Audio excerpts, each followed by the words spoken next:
আমাদের গণপূর্ত মন্ত্রণালয় আছে, ঘুষের নিকট তারা বন্দী।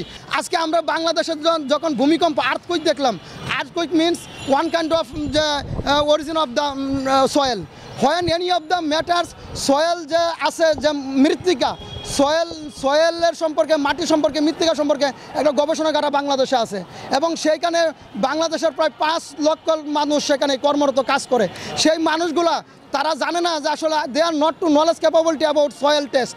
তারা যদি সঠিকভাবে সয়েল টেস্ট করে এবং সয়েল নিয়ে কথা বলে এবং বিভিন্ন প্লেসে এবং আবহাওয়া, এটার বিষয়ে বলা হয়েছে আবহাওয়াবিদ, যাকে বলা হয় বাংলাদেশের প্রাণ স্নায়ুকেন্দ্র।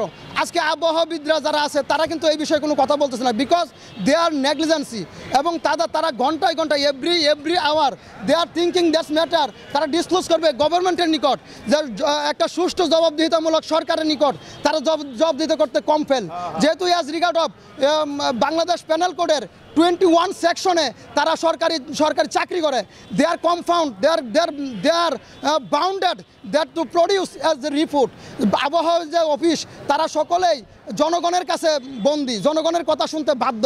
বাট আমাদের যে রাষ্ট্রের জনগণ সেটাকে strictly R not to knowledge capability তাদেরকে কোয়েশ্চেন করতে পারে না। অ্যাকর্ডিং টু এভিডেন্স অ্যাক্ট অনুযায়ী তারা কোয়েশ্চেন করতে পারে না how to you are not to responsibility backwardness all time to all over the time you are report produce in ministry।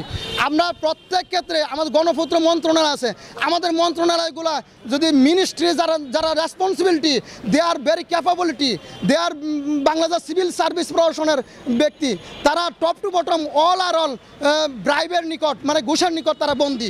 If they are all time to disclose their opinion, যদি তারা সঠিকভাবে তাদের মন্তব্য করতে পারতো এবং বাংলাদেশের প্রত্যেক নাগরিক যদি সেটাকে রাষ্ট্রীয় স্টেটভাবে তারা জবাবদিহিতামূলকভাবে নিতে পারত, আমাদের রাষ্ট্র এবং রাষ্ট্রীয় যন্ত্র এবং যারা law enforcement agency all time to encourage their duty and their accumulated place. দেশে দেশে সবার সাথে দ্য নিউজ।